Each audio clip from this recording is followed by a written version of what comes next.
रूठेला रे किसु न करी ना प्यार दिल को के बेकरार जब रूठेला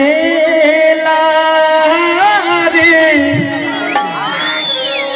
कि रोए सिसक दिलदार ई दिल जब टूटेला रे। अगर ऐतराज है इस जमाने को,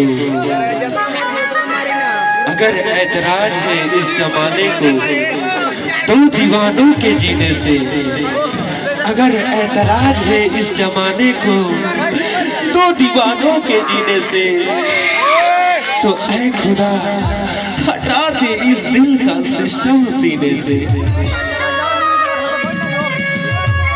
किसु न करी ना प्यारी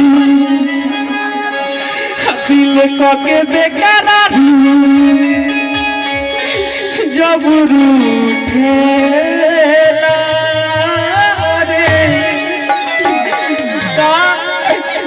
तू जा चरी रे वो दिन तोरा भोर पड़ गई जब साथे पड़त रहनी सन तो हमार बाबूजी 10 गो रुपया देत रहले कि ले जो पेंसिल किन लिए उ पैसा के हम तोरा के फफिया मिठाई किन के खियावत रहनी। आज ते कहतारी कितने हमरा के छोड़ के जाता री ते चल जाइबे जा करी त जो मने जाके एक बार साउंड वाला भाई के गोदी में बैठ जो कि हमार प्यार कोई सवारत हो जाए। सुनना जातारी रू तहे देहिया पे एक चोथा थूक दे कि जब जब बस आई नू तब तब तोरी याद आई। लइकवा कहता किसु न करी ना प्यार दिल को के बेकरार जब रूठेला रे कि रोए सिसक दिलदार ई दिल जब टूटेला रोए सिसक दिलदार ई दिल जब टूटेला। हो हो हो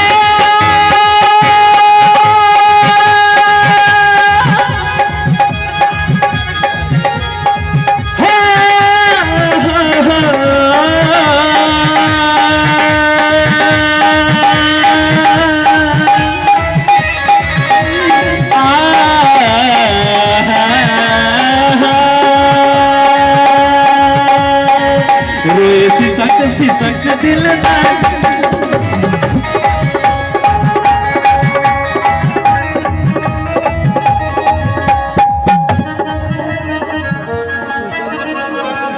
तारी सो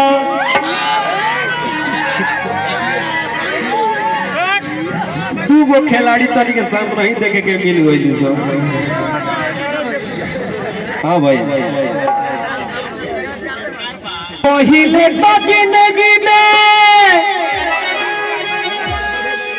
अरे अवेला बाहर हो टूटे जब दिल छूट जाला संसार हो। पहले तो बड़ी मजा आवेला प्यार करे लेकिन जब हेकरा जैसा 4 लाख मार के भाग जाली सन